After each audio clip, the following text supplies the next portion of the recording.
India ਦੇ ਲਈ ਇਹ ਲੰਬਾ ਵਕਤ ਸੋ ਕਾਲਡ ਨਿਊਟਰੈਲਿਟੀ ਕਿ ਜੀ ਅਸੀਂ ਸਹਿ ਨਾਲ ਵੀ ਹਾਂ ਤੇ ਸ਼ਿਕਾਰੀ ਕੁੱਤੇ ਨਾਲ ਵੀ ਹਾਂ, ਇਹ ਨਹੀਂ ਚੱਲੇਗਾ। ਕੈਨੇਡਾ ਦੀ ਐਡਵਾਈਜ਼ਰੀ ਤੋਂ ਬਾਅਦ ਜਿਹੜੀ ਅਮਰੀਕਾ ਨੇ ਇੰਡੀਆ ਬਾਰੇ ਐਡਵਾਈਜ਼ਰੀ ਦਿੱਤੀ, ਜਿਸ ਦੇ ਉੱਤੇ ਇਹਨਾਂ ਦੀਆਂ ਉਹ ਫਿਰ ਚੀਕਾਂ ਪਈਆਂ ਨੇ। Review ill founded US travel advisory on India, Indo American chamber of commerce. Kashmir ਬਾਰੇ ਕਿਹਾ ਵੀ ਮੈਂ ਇਹ ਕਹਿ ਸਕਦੀ ਹਾਂ ਕਿ ਕਸ਼ਮੀਰ ਦੀ ਹਾਲਤ ਦੇ ਵਿੱਚ ਵੀ ਜਰਮਨ ਦੀ ਇੱਕ ਭੂਮਿਕਾ ਹੈ। ਕਸ਼ਮੀਰ ਸਮੱਸਿਆ ਦੇ ਅਮਨਮਈ ਤਰੀਕੇ ਦੇ ਨਾਲ ਹੱਲ ਦੇ ਲਈ ਜਿਹੜਾ ਯੂਨਾਈਟਿਡ ਨੇਸ਼ਨਸ ਦੀ ਇਨਵੋਲਵਮੈਂਟ ਜਿਹੜੀ ਹੈ ਉਹ ਬੜੀ ਜ਼ਰੂਰੀ ਹੈ। ਜਰਮਨੀ ਤੇ ਪਾਕਿਸਤਾਨ ਇਹ ਕਸ਼ਮੀਰ ਦੀ ਗੱਲ ਕਰਨ ਤੋਂ ਪਹਿਲਾਂ ਪਾਕਿਸਤਾਨ 'ਚ ਜਿਹੜੀ ਦਹਿਸ਼ਤਗਰਦੀ ਆ ਰਹੀ ਹੈ ਉਸ ਨਾਲ ਕਿਵੇਂ ਉਹਦੇ ਵੱਲ ਧਿਆਨ ਦੇਣ। ਅਸੀਂ ਰਸ਼ੀਆ ਵੱਲ ਝੁਕੇ, ਇਹ ਤਾਂ ਫਿਰ ਵੈਸਟ ਦਾ ਕਸੂਰ ਹੈ, ਕਿਉਂਕਿ ਲੰਬਾ ਵਕਤ ਵੈਸਟ ਨੇ ਸਾਨੂੰ ਹਥਿਆਰ ਹੀ ਨਹੀਂ ਦਿੱਤੇ।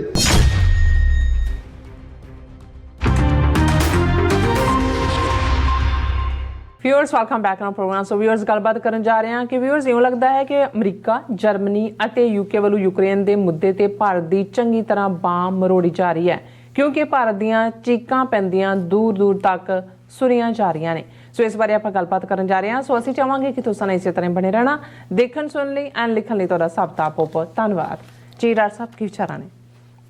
ਦੇਖੋ, ਅਸੀਂ ਜਦੋਂ ਪਿਛਲੇ ਦਿਨਾਂ 'ਚ ਭਾਰਤ ਦਾ ਯੂਕਰੇਨ ਦੇ ਉੱਤੇ ਦੋਗਲਾ ਸਟੈਂਡ ਇਸ ਦੀ ਗੱਲ ਕਰਦੇ ਹਾਂ, ਕਿਹਾ ਸੀ ਕਿ ਵੀ ਅੰਗਰੇਜ਼ੀ ਦੀ ਐਕਸਪ੍ਰੈਸ਼ਨ ਹੈ to run with the hare and hunt with the hounds. ਬਿਲਕੁਲ। ਔਰ ਇੱਕੋ ਵੇਲੇ ਤੁਸੀਂ ਸਹਿ ਜਾਂ ਸ਼ਿਕਾਰੀ ਕੁੱਤੇ ਦੇ ਨਾਲ ਨਹੀਂ ਹੋ ਸਕਦੇ, ਦੋਨਾਂ 'ਚੋਂ ਤੁਹਾਨੂੰ ਇੱਕ ਨੂੰ ਚੁਣਨਾ ਪਏਗਾ। ਔਰ ਲੇਕਿਨ ਭਾਰਤ ਇਹ ਸਮਝਦਾ ਸੀ ਵੀ ਰੂਸ ਦਾ ਉਹ ਸਬਸਿਡਾਈਜ਼ਡ ਆਇਲ ਵੀ ਖਰੀਦੀ ਜਾਏਗਾ, ਉਸ ਤੋਂ S-400 ਡਿਫੈਂਸ ਜਿਹੜੀ ਉਹਨਾਂ ਦਾ ਮਿਸਲ ਸਿਸਟਮ ਹੈ ਉਹ ਵੀ ਉਹਨਾਂ ਦਾ ਖਰੀਦਿਆ ਕਿੰਨੇ ਬਿਲੀਅਨ ਡਾਲਰ ਦਾ। ਔਰ ਬਾਕੀ ਮੁੱਦਿਆਂ 'ਤੇ ਵੀ ਐਬਸਟੇਨ ਕਰਕੇ ਵੋਟਾਂ UN ਸਿਕਿਉਰਿਟੀ ਕੌਂਸਲ ਜਾਂ ਦੂਜੇ 'ਚ ਆਪਣਾ ਉਹ ਪ੍ਰਭਾਵ ਦੇਗਾ ਕਿ ਜੀ ਅਸੀਂ ਤਾਂ ਦੋਨੋਂ ਪਾਸੇ ਹਾਂ। ਪਰ ਹੁਣ ਇਹ ਲੱਗਦਾ ਹੈ ਵੀ ਇਕੱਲਾ ਅਮਰੀਕਾ ਨਹੀਂ, ਅਮਰੀਕਾ ਨੇ ਤਾਂ ਬਾਂਹ ਮਰੋੜੀ। ਅਸੀਂ ਦੇਖਿਆ ਵੀ ਕੈਨੇਡਾ ਦੀ ਐਡਵਾਈਜ਼ਰੀ ਤੋਂ ਬਾਅਦ ਜਿਹੜੀ ਅਮਰੀਕਾ ਨੇ ਇੰਡੀਆ ਬਾਰੇ ਐਡਵਾਈਜ਼ਰੀ ਦਿੱਤੀ, ਜਿਸ ਦੇ ਉੱਤੇ ਇਹਨਾਂ ਦੀਆਂ ਉਹ ਫਿਰ ਚੀਕਾਂ ਪਈਆਂ ਨੇ। ਔਰ ਅਸੀਂ ਇਹ ਦੇਖਦੇ ਹਾਂ ਕਿ even American chamber of commerce, Indo American chamber of commerce, ਉਹਨਾਂ ਨੇ ਵੀ ਇਹਦੇ 'ਤੇ ਰਿਐਕਟ ਕੀਤਾ ਜੀ, ਰੀਵਿਜ਼ਿਟ ਕਰੇ ਅਮਰੀਕਾ। ਪਰ ਹੁਣ ਇਹ ਲੱਗਦਾ ਵੀ ਈਵਨ UK ਉਸ ਦੇ ਨਾਲ ਵੀ ਉਹਨਾਂ ਨੇ ਵੀ ਕਿਤੇ ਨਾ ਕਿਤੇ ਬਾਂਹ ਮਰੋੜੀ ਹੈ, ਕਿਉਂਕਿ ਜਿਸ ਰਸਤੇ 'ਤੇ ਹੁਣ ਪੁਤਿਨ ਤੁਰਿਆ ਹੋਇਆ ਹੈ, ਇੰਡੀਆ ਦੇ ਲਈ ਇਹ ਲੰਬਾ ਵਕਤ ਸੋ ਕਾਲਡ ਨਿਊਟਰੈਲਿਟੀ ਕਿ ਜੀ ਅਸੀਂ ਸਹਿ ਨਾਲ ਵੀ ਹਾਂ ਤੇ ਸ਼ਿਕਾਰੀ ਕੁੱਤੇ ਨਾਲ ਵੀ ਹਾਂ, ਇਹ ਨਹੀਂ ਚੱਲੇਗਾ। ਔਰ ਇੱਕ ਜਿਹੜੀ ਐਡੀਸ਼ਨਲ ਚਪੇੜ ਪਹਿਲਾਂ ਸ਼ਾਇਦ ਇਹਨਾਂ ਨੇ ਐਕਸਪੈਕਟ ਨਾ ਕੀਤੀ ਹੋਏ, ਜਰਮਨ ਜਿਹੜਾ ਮਿਸਟਰ ਬਿਲਾਵਲ ਭੁੱਟੋ ਹੈ, ਪਾਕਿਸਤਾਨ ਦਾ ਫੋਰਨ ਮਿਨਿਸਟਰ ਬੇਨਜ਼ੀਰ ਭੁੱਟੋ ਦਾ ਪੁੱਤਰ ਹੈ, ਉਹ ਅੱਜ ਕੱਲ੍ਹ ਜਰਮਨ ਦੇ ਦੌਰੇ 'ਤੇ ਹੈ। ਔਰ ਉਹਨਾਂ ਨੇ ਬਿਲਾਵਲ ਭੁੱਟੋ ਨੇ ਔਰ ਜਰਮਨ ਦੀ ਜਿਹੜੀ ਫੋਰਨ ਮਿਨਿਸਟਰ ਹੈ ਬੀਬੀ ਐਨਾਲੀਨਾ ਬੇਅਰਬਾਕ, ਉਹਨਾਂ ਨੇ ਜੁਆਇੰਟ ਪ੍ਰੈਸ ਕਾਨਫਰੰਸ ਕੀਤੀ। ਔਰ ਉਹਦੇ ਜਦੋਂ ਕਸ਼ਮੀਰ ਦਾ ਮੁੱਦਾ ਆਇਆ ਤਾਂ ਉਹਨੇ ਬੜੀ ਬੇਬਾਕੀ ਦੇ ਨਾਲ ਜਿਹੜੇ ਲਫ਼ਜ਼ ਕਹੇ ਜਰਮਨ ਦੀ ਫੋਰਨ ਮਿਨਿਸਟਰੀ ਨੇ, ਕਿ ਉਹਨਾਂ ਨੇ ਕਿਹਾ ਕਿ ਮੇਰਾ ਇਹ ਵਿਸ਼ਵਾਸ ਹੈ ਕਿ ਦੁਨੀਆ ਦੇ ਹਰ ਮੁਲਕ ਦੀ ਜਿਹੜੀ ਭੂਮਿਕਾ ਹੈ ਉਹ ਜਿੱਥੇ ਸਟਰਗਲ ਚੱਲ ਰਹੀਆਂ ਨੇ ਉਹਨਾਂ ਦੇ ਵਿੱਚ ਹੋਣੀ ਚਾਹੀਦੀ ਹੈ। ਉਹਨਾਂ ਨੂੰ ਯਕੀਨੀ ਬਣਾਉਣਾ ਚਾਹੀਦਾ ਹੈ ਕਿ ਦੁਨੀਆ ਦੇ ਵਿੱਚ ਅਮਨ ਹੋਏ। ਉਹਨਾਂ ਨੇ ਕਿਹਾ ਕਿ ਵੀ ਮੇਰੀ ਸਿਰਫ ਇਹ ਜਿਹੜੀ ਅਪੀਲ ਹੈ ਇਹ ਰੂਸ ਔਰ ਯੂਕਰੇਨ ਦੇ ਹਵਾਲੇ ਨਾਲ ਹੀ ਨਹੀਂ ਹੈ, ਲੇਕਿਨ ਇਹ ਸਾਡੀ ਜ਼ਿੰਮੇਵਾਰੀ ਹੈ ਕਿ ਅਸੀਂ ਦੂਸਰੇ ਖਿੱਤਿਆਂ ਨੂੰ ਵੀ ਦੇਖੀਏ ਜਿੱਥੇ ਖਿੱਚ ਧੂ ਹੈ, ਜਿੱਥੇ ਲੜਾਈ ਦੀ ਔਰ ਦੂਸਰੀ ਨੌਬਤ ਹੈ। ਔਰ ਫਿਰ ਉਹਨਾਂ ਨੇ ਜਿਹੜਾ ਕਸ਼ਮੀਰ ਬਾਰੇ ਕਿਹਾ ਵੀ ਮੈਂ ਇਹ ਕਹਿ ਸਕਦੀ ਹਾਂ ਕਿ ਕਸ਼ਮੀਰ ਦੀ ਹਾਲਤ ਦੇ ਵਿੱਚ ਵੀ ਜਰਮਨ ਦੀ ਇੱਕ ਭੂਮਿਕਾ ਹੈ, ਸਾਡੀ ਇੱਕ ਜ਼ਿੰਮੇਵਾਰੀ ਹੈ। ਔਰ ਅਸੀਂ ਇਹ ਸਮਝਦੇ ਹਾਂ ਕਿ ਕਸ਼ਮੀਰ ਸਮੱਸਿਆ ਦੇ ਅਮਨਮਈ ਤਰੀਕੇ ਦੇ ਨਾਲ ਹੱਲ ਦੇ ਲਈ ਜਿਹੜਾ ਯੂਨਾਈਟਿਡ ਨੇਸ਼ਨਸ ਦੀ ਇਨਵੋਲਵਮੈਂਟ ਜਿਹੜੀ ਹੈ ਉਹ ਬੜੀ ਜ਼ਰੂਰੀ ਹੈ। ਹੁਣ ਇਸ ਤੋਂ ਇਹ ਬਿਲਕੁਲ ਜ਼ਾਹਰ ਹੋਇਆ ਕਿ ਵੀ ਜਰਮਨ ਨੇ ਵੀ ਜੋ ਜੰਮੂ ਕਸ਼ਮੀਰ ਦੇ ਮੁੱਦੇ 'ਤੇ UN ਸਿਕਿਉਰਿਟੀ ਕੌਂਸਲ ਦੇ ਰੈਜ਼ੋਲੂਸ਼ਨਸ 13-14 ਨੇ ਉਹਨਾਂ ਦੀ ਹਮਾਇਤ ਦੀ ਗੱਲ ਹੀ ਕੀਤੀ। ਅਤੇ ਜਿਹੜਾ ਭਾਰਤ ਨੇ ਯੂਨੀਲੈਟਰਲੀ ਆਈਨੀ ਗੁੰਡਾਗਰਦੀ ਕਰਦੇ ਆ 5 ਅਗਸਤ 2019 ਨੂੰ ਜੰਮੂ ਕਸ਼ਮੀਰ ਦਾ ਨਾ ਸਿਰਫ ਆਰਟੀਕਲ 370 ਜਾਂ 35A ਨੂੰ ਖ਼ਤਮ ਕੀਤਾ, ਪਰ ਉਹਦਾ ਸੂਬੇ ਦੇ ਤੌਰ 'ਤੇ ਵਜੂਦ ਵੀ ਖ਼ਤਮ ਕਰ ਦਿੱਤਾ ਹੈ। ਉਸ ਦੇ ਉੱਤੇ ਜਰਮਨ ਨੇ ਜੁਆਇੰਟ ਪ੍ਰੈਸ ਕਾਨਫਰੰਸ ਦੇ ਵਿੱਚ ਪਾਕਿਸਤਾਨ ਦੇ ਫੋਰਨ ਮਿਨਿਸਟਰ ਦੇ ਇਹ ਬੜੀ ਸਟਰੋਂਗ ਪੋਜੀਸ਼ਨ ਲਈ ਔਰ ਇੰਡੀਆ ਨੇ ਇੱਕਦਮ ਚੀਕਾਂ ਮਾਰੀਆਂ, ਉਹਨਾਂ ਨੇ ਇਸ ਦੇ ਉੱਤੇ ਆਫੀਸ਼ੀਅਲ ਪ੍ਰੋਟੈਸਟ ਕੀਤਾ। ਔਰ ਇਸੇ ਤਰ੍ਹਾਂ ਇਹ ਜਦੋਂ ਅਸੀਂ ਈਵਨ ਈਰਾਨ ਦੇ ਮੁੱਦੇ ਦੇ ਉੱਤੇ ਵੀ ਇੰਡੀਆ ਜਿਹੜਾ ਹੈ ਇੱਕ ਪਾਸੇ ਇਰਾਨੀ ਆਇਲ ਵੀ ਬਾਏ ਕਰ ਰਿਹਾ, ਹੁਣ ਅਮਰੀਕਾ ਨੇ ਇੱਕ ਇਰਾਨੀ ਕੰਪਨੀ ਦੇ ਉੱਤੇ ਇੰਡੀਅਨ ਕੰਪਨੀ ਦੇ ਉੱਤੇ ਜਿਹੜੀ ਈਰਾਨ ਨਾਲ ਆਇਲ ਡੀਲ ਕਰ ਉਹਦੇ 'ਤੇ ਸੈਂਕਸ਼ਨਸ ਲਾ ਦਿੱਤੀਆਂ। ਉਸ ਦੇ ਉੱਤੇ ਵੀ ਜਿਹੜਾ ਹਰਦੀਪ ਪੁਰੀ ਜਿਹੜਾ ਅੱਜ ਕੱਲ੍ਹ ਅਮਰੀਕਾ ਦੇ ਦੌਰੇ 'ਤੇ ਆ, ਵਾਸ਼ਿੰਗਟਨ DC ਔਰ ਹਿਊਸਟਨ ਵਗੈਰਾ 'ਚ ਹੈ, ਉਹਨੇ ਜਿਹੜਾ ਆਪਣੇ ਆਪ ਨੂੰ ਉਸ ਫੈਸਲੇ ਤੋਂ ਡਿਸਟੈਂਸ ਕਰ ਲਿਆ। ਸੋ ਇਹ ਤਿੰਨੋਂ ਚਾਰੋਂ ਖਬਰਾਂ ਇੱਕੋ ਵੇਲੇ। ਔਰ ਜੇ ਅਸੀਂ UK ਦੇ ਹਵਾਲੇ ਨਾਲ ਦੇਖੀਏ ਕਿ next month prime minister Modi ਦਾ UK ਆਉਣ ਦਾ ਦੌਰਾ ਸੀ ਔਰ ਉਹ ਇਹ ਆਸ ਕਰ ਰਹੇ ਸੀ ਕਿ ਦੀਵਾਲੀ ਦੇ ਮੌਕੇ ਦੇ ਉੱਤੇ UK ਔਰ ਇੰਡੀਆ ਦਾ ਫ੍ਰੀ ਟ੍ਰੇਡ ਡੀਲ ਸਾਈਨ ਹੋਏਗੀ, ਲੇਕਿਨ ਉਸ ਤੋਂ ਵੀ ਜਿਹੜੀ ਹੈ ਕੰਸੈਂਸਸ ਨਹੀਂ ਬਣੀ। ਔਰ ਇਹ ਖਬਰ ਹੈ India UK free trade agreement talks face deadlock over data. ਔਰ ਇਕੱਲਾ ਇਹੀ ਨਹੀਂ, ਈਵਨ ਜਿਹੜੀ ਇੰਡੀਅਨ ਓਰੀਜਨ ਦੀ ਜੁੜੀ ਹੋਈ ਉਹਨਾਂ ਦੀ UK ਦੀ ਇੱਕ ਮਿਨਿਸਟਰ ਹੈ, ਉਹਨੇ ਇਮੀਗ੍ਰੇਸ਼ਨ ਦੇ ਉੱਤੇ ਵੀ ਇੰਡੀਆ ਨੂੰ ਚੰਗਾ ਜਿਹੜਾ ਧੁਰਿਆ। ਉਹਨਾਂ ਨੇ ਕਿਹਾ ਕਿ ਭਾਈ ਇੰਡੀਆ ਚਾਹੁੰਦਾ ਜੀ ਫ੍ਰੀ ਸਿਰਫ ਐਂਟਰੀ ਵੀਜ਼ਾ ਹੋਏ UK ਦਾ ਦੂਜੇ, ਪਰ ਜਿਹੜੇ ਓਵਰਸਟੇ ਕਰਦੇ ਨੇ ਔਰ ਜਿਹਨਾਂ ਨੂੰ ਅਸੀਂ ਰਿਪੋਰਟ ਕਰਨਾ ਉਹਨਾਂ ਨੂੰ ਉਹ ਕਿਉਂ ਨਹੀਂ ਫਿਰ ਲੈਂਦੇ। ਸੋ ਉਸ ਦੇ ਉੱਤੇ ਵੀ ਇਹਨਾਂ ਨੇ ਰਿਐਕਟ ਕੀਤਾ। ਸੋ ਮੈਨੂੰ ਇਹ ਲੱਗਦਾ ਵੀ ਭਾਵੇਂ ਗੱਲ ਇਹੀ ਹੁੰਦੀ ਹੈ ਵੀ ਉਹ ਜਿਵੇਂ ਹੈ ਤਾਂ ਪੰਜਾਬੀ ਦਾ ਹੀ ਇੱਕ ਭਰਵਾਂ ਅਖਾਣ ਹੈ ਕਿ ਡਿੱਗੀ ਖੋਤੇ ਤੋਂ ਗੁੱਸਾ ਘੁਮਿਆਰ ਤੇ। ਹੁਣ ਜਿਹੜਾ ਇੰਡੀਆ ਦਾ ਰਿਐਕਸ਼ਨ ਇਹਨਾਂ ਸਾਰਿਆਂ ਦੇ ਉੱਤੇ ਹੀ ਆਇਆ, ਕਿਉਂਕਿ ਅਮਰੀਕਾ ਨੇ ਵੀ ਬਾਂਹ ਮਰੋੜ ਦਿੱਤੀ, ਜਿਵੇਂ ਅਸੀਂ ਟਰੈਵਲ ਐਡਵਾਈਜ਼ਰੀ ਦੇ ਹਵਾਲੇ ਨਾਲ ਵੀ ਔਰ ਅਦਰਵਾਈਜ਼ ਵੀ UK ਨਾਲ ਜਿਹੜੀ ਇਹ ਫ੍ਰੀ ਟ੍ਰੇਡ ਡੀਲ ਸੀ ਉਹ ਵੀ ਥੱਲੇ ਡਿੱਗ ਪਈ। ਔਰ ਆਲ ਆਫ ਏ ਸਡਨ ਕਿਸੇ ਨੇ ਕਦੇ ਸੋਚਿਆ ਨਹੀਂ ਸੀ ਕਿ ਵੀ ਜਿਸ ਮਾਮਲੇ 'ਚ ਇਵਨ ਅਮਰੀਕਾ ਨੇ ਬਿਲਕੁਲ ਮੂੰਹ 'ਚ ਘੁੰਗਣੀਆਂ ਪਾ ਲਈਆਂ ਕਸ਼ਮੀਰ ਦੇ ਮੁੱਦੇ 'ਤੇ, ਜਰਮਨ ਦੀ ਫੋਰਨ ਮਿਨਿਸਟਰ ਉਹ ਵੀ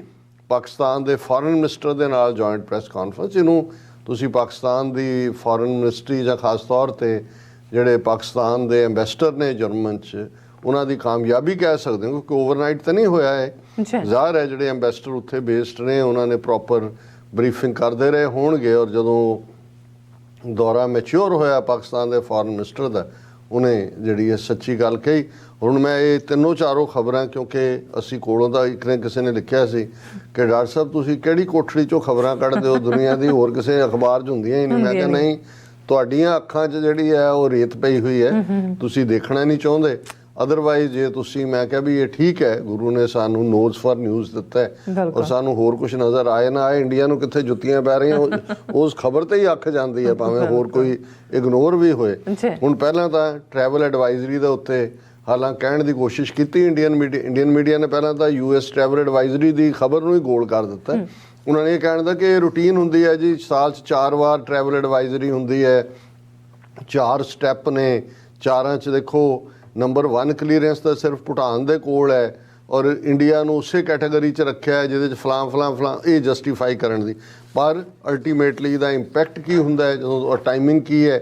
ਉਸ ਨੂੰ ਬਿਲਕੁਲ ਜਿਹੜਾ ਇਹਨਾਂ ਦਾ Indo American chamber of commerce ਹੈ ਉਹਨੇ ਬਿਲਕੁਲ ਠੀਕ ਮਹਿਸੂਸ ਕੀਤਾ ਕਿ ਭਾਈ ਇਹ ਪੁੱਠੇ ਹੱਥ ਦੀ ਚਪੇੜ ਮਾਰੀ ਹੈ। ਔਰ ਉਹਨਾਂ ਦੀ ਸਟੇਟਮੈਂਟ ਹੈ, review ill founded US travel advisory on India Indo American chamber of commerce. ਉਹਨਾਂ ਨੇ ਕਿਹਾ ਕਿ travel advisory issued by US is not supported by facts. ਉਹਨਾਂ ਕਿਹਾ ਜੀ ਇਹ ਬਿਲਕੁਲ ਝੂਠੀ ਹੈ, ਸੱਚ ਤਾਂ ਤੁਹਾਡੇ ਕੋਲ ਹੀ ਰਹਿ ਗਿਆ, ਬਾਕੀ ਤਾਂ ਸਾਰਾ ਸੰਸਾਰ ਝੂਠ ਹੈ। ਔਰ ਉਹਨਾਂ ਨੇ ਕਿਹਾ ਕਿ ਵੀ they termed Indian travel advisory issued by US for its citizens as ill-founded and called for its review to dispel the impression regarding risk in India for US travelers। ਕਿ ਉਸ ਐਡਵਾਈਜ਼ਰੀ ਨੇ ਜਿਹੜਾ ਇਹ ਫੀਅਰ ਪੈਦਾ ਕਰ ਦਿੱਤਾ ਹੈ American citizens ਕਿ ਭਾਈ ਇੰਡੀਆ ਉੱਥੇ ਟੈਰਰਿਜ਼ਮ ਵੀ ਹੈ, ਕ੍ਰਾਈਮ ਵੀ ਹੈ, ਰੇਪ ਵੀ ਹੈ ਔਰ ਉੱਥੇ ਤੋਂ ਜਾਣ ਤੋਂ ਪਹਿਲਾਂ ਖਬਰਦਾਰ ਹੋਵੋ। ਔਰ ਉਹਦੇ 'ਚ ਇਹਨੇ ਚੈਂਬਰ ਨੇ ਕਿਹਾ ਕਿ ਜੀ ਇਹ ਜਿਹੜੀਆਂ ਨੇ ਇਹ ਤਾਂ ਹੁੰਦੀਆਂ ਰਹਿੰਦੀਆਂ ਨੇ, ਕੋਈ ਵੀ ਬਿਜ਼ਨਸ ਔਰ ਟੂਰਿਜ਼ਮ ਦੇ ਲਈ ਜਿਹੜਾ, ਔਰ ਐਡਵਾਈਜ਼ਰੀ ਤਾਂ ਬਿਲਕੁਲ ਕਲੀਅਰ ਕਿਹਾ ਕਿ ਵੀ ਉਹਨਾਂ ਨੇ ਇਹ ਜਿਹੜਾ ਇਹ ਸੇਫ ਨਹੀਂ ਹੈ ਔਰ ਅਸੀਂ ਜ਼ਿੰਮੇਵਾਰੀ ਨਹੀਂ ਲੈਂਦੇ ਜੇ ਉੱਥੇ ਤੁਹਾਡੇ ਸਿਟੀਜ਼ਨਸ ਨੂੰ ਕੁਝ ਹੁੰਦਾ ਫਲਾਂ ਏਰੀਆ 'ਚ। ਔਰ ਉਹਨਾਂ ਨੇ ਕਿਹਾ ਜੀ ਦੇਖੋ ਇਹ ਇਹਨਾਂ ਨੂੰ ਰਿਵਿਊ ਕਰਨਾ ਚਾਹੀਦਾ ਹੈ ਕਿਉਂਕਿ ਅਮਰੀਕਾ 'ਚ ਵੀ ਕੁਛ ਨਾ ਕੁਛ ਹੋ ਜਾਂਦਾ ਹੈ, ਸਾਡੇ ਵੀ ਕੁਛ ਨਾ ਕੁਛ ਹੋ ਜਾਂਦਾ ਹੈ, ਪਰ ਇਹ ਜਿਹੜੀ ਐਡਵਾਈਜ਼ਰੀ ਹੈ ਇਹਨਾਂ ਨੂੰ ਇੱਕ ਵਾਰੀ ਖਾਨਿਓਂ ਕੱਢਿਆ। ਔਰ ਇਸ ਦੇ ਉੱਤੇ ਜੇ ਇੰਡੀਆ ਦਾ ਹਾਲ ਦੇਖਣਾ ਹੋਏ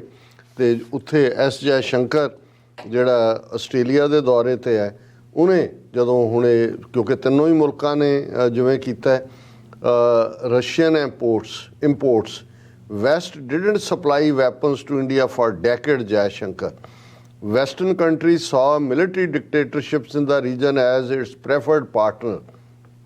ਕਹਿ ਰਹੇ ਜੀ ਜੇ ਅਸੀਂ ਰਸ਼ੀਆ ਵੱਲ ਝੁਕੇ ਇਹ ਤਾਂ ਫਿਰ ਵੈਸਟ ਦਾ ਕਸੂਰ ਹੈ ਕਿਉਂਕਿ ਲੰਬਾ ਵਕਤ ਵੈਸਟ ਨੇ ਸਾਨੂੰ ਹਥਿਆਰ ਹੀ ਨਹੀਂ ਦਿੱਤੇ ਉਹ ਤਾਂ ਮਿਲਟਰੀ ਉਹ ਪਾਕਿਸਤਾਨ ਵੱਲ ਇਸ਼ਾਰਾ ਕਰ ਰਹੇ ਆ ਕਿਉਂਕਿ India has substantial inventory of Soviet and Russian origin weapons because the Western countries opted a military dictatorship in the region as its preferred partner and didn't supply weapons in New Delhi for decades. External Affairs Minister S. Jaishankar said on October 10th in an apparent reference to Pakistan. ਹੁਣ ਇੱਕਦਮ America ਦਾ ਪਾਕਿਸਤਾਨ ਪ੍ਰੇਮ ਵੀ ਜਾਗਿਆ ਉਹਨੇ ਵੀ India ਨੂੰ ਕੱਲਾ ਇਹ ਨਹੀਂ ਹੈ ਵੀ ਉਹਨਾਂ ਨੇ ਐਡਵਾਈਜ਼ਰੀ ਦਿੱਤੀ ਔਰ ਇਹ ਜਦੋਂ BBC ਆਪਣੀ ਇਹ ਸਟੋਰੀ ਦਿੰਦਾ ਹੈ ਵੀ ਆਲ ਆਫ ਏ ਸਡਨ ਇਹ ਜਿਹੜਾ ਹੈ ਅਮਰੀਕਾ ਦਾ ਅਚਾਨਕ ਪਾਕਿਸਤਾਨ ਪ੍ਰੇਮ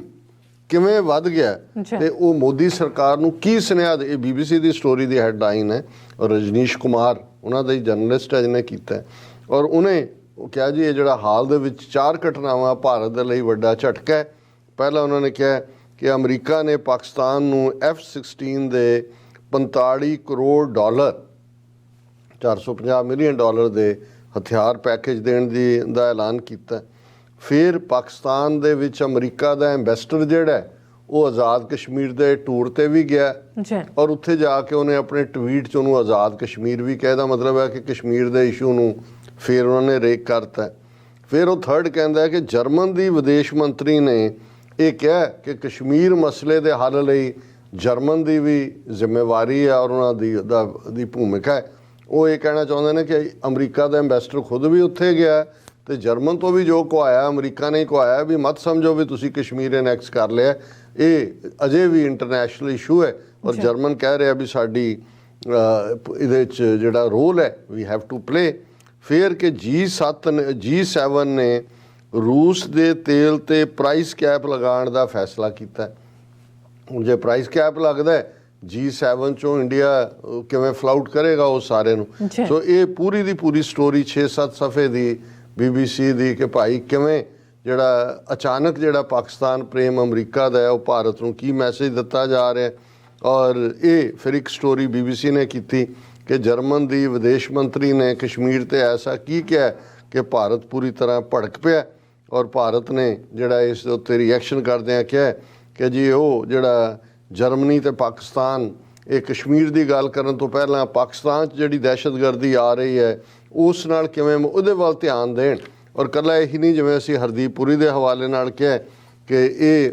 ਇੱਥੇ ਆਇਆ ਹੋਇਆ DC 'ਚ Hardeep Singh Puri on a visit to Washington DC and Houston he distanced himself from US sanctioning Indian company for Iran oil transactions ਔਰ ਉਹਦੇ 'ਚ ਉਹਨਾਂ ਨੇ ਕਿਹਾ ਕਿ ਬਈ ਇਹ ਸੈਂਕਸ਼ਨਸ ਦਾ ਆਪਣਾ ਸਿਸਟਮ ਹੈ ਮੈਂ ਇਹਦੇ 'ਤੇ ਕੋਈ ਟਿੱਪਣੀ ਨਹੀਂ ਕਰਨਾ ਚਾਹੁੰਦਾ ਪਰ ਅਮਰੀਕਾ ਨੇ ਉਸ ਕੰਪਨੀ ਦੇ ਉੱਤੇ ਸੈਂਕਸ਼ਨਸ ਲਾ ਕੇ ਇਹ ਦੱਸ ਦਿੱਤਾ ਹੈ ਕਿ ਭਾਈ ਹੁਣ ਅਸੀਂ ਤੁਹਾਨੂੰ ਰੂਸ ਨਾਲ ਵੀ ਨਹੀਂ ਡੀਲ ਕਰਨ ਦੇਣੀ ਔਰ ਈਰਾਨ ਦੇ ਨਾਲ ਵੀ ਨਹੀਂ ਔਰ ਈਵਨ UK ਜਿਹਦੇ ਬਾਰੇ ਅਸੀਂ ਕੰਟਰੀ ਆਫ ਸ਼ਾਪਕੀਪਰਸ ਔਰ ਉਹਨਾਂ ਦੀ India UK free trade agreement talks face deadlock over data or a data localization and UK companies being allowed to bid for Indian government contracts are among the issues causing a possible deadlock in the final stages of Indo-UK free trade agreement negotiations towards a Diwali draft completion deadline according to UK media reports ਕਿਉਂਕਿ ਇਸ ਮੌਕੇ ਦੇ ਉੱਤੇ daily telegraph ਨੇ ਵੀ ਕੋਟ ਕੀਤਾ ਕਿ ਉਹਨਾਂ ਦੇ ਇੰਡੀਆ ਦੇ ਨਾਲ ਫਾਈਨਲ ਡੀਲ ਸੀਲ ਕਰਨੀ ਸੀ ਪਰ ਐਨ 12th ਆਵਰ ਤੇ ਉਸ ਦੇ ਵਿੱਚ ਰੁਕਾਵਟ ਆ ਗਈ ਹੈ ਸੋ ਸਾਡੇ ਲਈ ਤਾਂ ਇਹ ਸਾਰੇ ਹੀ ਸਿਨੈਰੀਓ ਇਹ ਦੱਸ ਰਹੇ ਨੇ ਕਿ ਭਾਈ ਇਹ ਭਾਰਤ ਜਿਹੜਾ ਉਸ ਦਾ ਜਿਹੜਾ ਜਿਸ ਨੂੰ ਅਸੀਂ ਕਿਹਾ ਸੀ ਕਦੇ ਕਿ ਬਈ ਦੋ ਰੰਗੀ ਛੋੜ ਕਰ ਯਕ ਰੰਗ ਹੋ ਜਾ ਸਰਾਸਰ ਮੋਮ ਹੋ ਜਾਂ ਸੰਗ ਹੋ ਜਾ ਜਾਂ ਮੋਮ ਬਣ ਜਾਂ ਪੱਥਰ ਬਣ ਇਹ ਜਿਹੜਾ ਵਿਚਾਲਾ ਸੀ ਹੁਣ ਹਾਂ ਭਾਰਤ ਦਾ ਜਿਹੜਾ ਉਹ ਚੰਗੀ ਤਰ੍ਹਾਂ ਇਧਰੋਂ ਵੀ ਬਾਹ ਮੁੜ ਰਹੀ ਹੈ, ਉਧਰੋਂ ਵੀ ਮੁੜ ਰਹੀ ਹੈ, ਤੇ ਹਾਏ ਉਹੀ ਮਾਂ ਕੀ ਹੋ ਗਿਆ। ਜੀ ਡਾਕਟਰ ਸਾਹਿਬ ਬਹੁਤ ਸ਼ੁਕਰੀਆ। ਸੋ ਇੱਥੇ ਲੈਣੇ ਬ੍ਰੇਕ। ਵਿਊਅਰਸ ਤੁਸੀਂ ਇਸੇ ਤਰ੍ਹਾਂ ਬਣੇ ਰਹਿਣਾ। ਮਿਲਦੇ ਹਾਂ ਆਫਟਰ ਦਿਸ ਸ਼ਾਰਟ ਬ੍ਰੇਕ।